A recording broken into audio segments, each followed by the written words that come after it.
Hello friends, అందరూ ఎలా ఉన్నారండి? నేనైతే బాగానే ఉన్నాను. చాలా రోజులైందండి వీడియోస్ చేసి.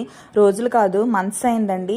ఎందుకు వీడియోస్ చేయట్లేదని చాలామంది అయితే నాకు అడిగారు. దానికైతే ఒక రీజన్ ఉందండి.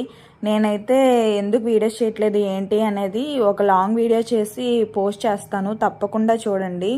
ఛానల్ మంచిగా సక్సెస్ అవుతుంది అనే టైంకి వీడియోస్ చేయడం అయితే మానేశాను. చాలా బాధేసింది. కాకపోతే కొన్ని సార్లు తప్పదు కదండి. ఈ వీడియో కూడా చాలా అంటే చాలా రోజుల క్రితందండి. నేనైతే ఈ వీడియో పోస్ట్ చేయలేదు. వీడియో అయితే చేశాను కానీ పోస్ట్ చేసే టైం కుదరలేదు. ఇప్పటికి ఏదైనా అప్డేట్ ఇద్దామని ఇప్పుడైతే నేనైతే ఈ వీడియో పోస్ట్ చేస్తున్నాను. ఇక నుంచి రోజు వీడియోస్ చేయలేకపోయినా అప్పుడప్పుడైనా వీడియోస్ పోస్ట్ చేయడానికి అయితే ట్రై చేస్తానండి. తప్పకుండా నా వీడియోస్ అయితే అప్పట్లానే చూడండి. నేనైతే లాంగ్ వీడియో పోస్ట్ చేస్తానండి. ఎందుకు వీడియోస్ చేయట్లేదు ఏంటి అని తప్పకుండా చూడండి. ఈ చిన్న షార్ట్ వీడియోలో అయితే స్టోరీ అంతా చెప్పలేం కదా. ఇంతే ఫ్రెండ్స్, బాయ్.